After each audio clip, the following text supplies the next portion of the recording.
സ്വാതന്ത്ര്യം എന്ന് പറഞ്ഞു കഴിഞ്ഞാൽ സത്യം പറഞ്ഞ ഒരാളുടെ അടിസ്ഥാന അവകാശമാണ്.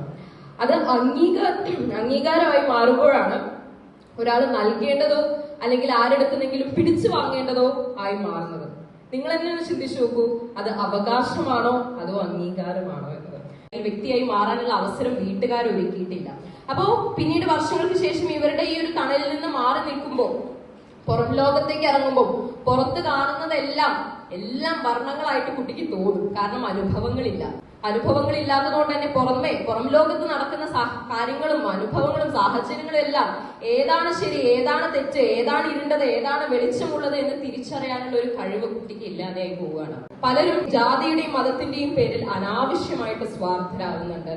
അല്ലെങ്കിൽ മതവിശ്വാസങ്ങളുടെ പേരിൽ നമ്മുടെ ആവിഷ്കാര സ്വാതന്ത്ര്യം പലപ്പോഴും ഇല്ലാതായി പോകുന്നുണ്ട്. ഇവിടെ പെൺകുട്ടികളുടെ സാഹചര്യത്തിലാണെങ്കിലും ആൺകുട്ടികളുടെ സാഹചര്യത്തിലാണെങ്കിലും സുഹൃബന്ധമൊക്കെ ഉപരി നമ്മളൊരു വിവാഹ ബന്ധത്തിലേക്ക് കടക്കുമ്പോൾ കാലം ഒരുപാട് കഴിഞ്ഞെങ്കിലും ശ്രീനാരായണ ഗുരു ഒരുപാട് വർഷങ്ങൾക്ക് മുൻപ് പറഞ്ഞു, ഒരു ജാതി, ഒരു മതം, ഒരു ദൈവം, മനുഷ്യന് മതമേതായാലും മനുഷ്യൻ നന്നായ മതി എന്നൊക്കെ പറഞ്ഞെങ്കിലും ഇന്നും ആ വചനങ്ങളൊക്കെ പ്രസക്തിയുള്ളതാണെങ്കിലും നമ്മള് പ്രവൃത്തിയിലേക്ക് കടക്കുമ്പോൾ അതൊന്നും കാണുന്നില്ല എന്നത് മറ്റൊരു സത്യമാണ്. നമ്മുടെ ഗൃഹങ്ങളില് സംരക്ഷണം, വീട്ടുകാരുടെ രക്ഷിതാക്കളുടെ സംരക്ഷണം എന്ന പേരിനടിയിൽ നടക്കുന്ന പല കാര്യങ്ങളും സത്യം പറഞ്ഞാല് സ്വാതന്ത്ര്യ നിഷേധമാണ്.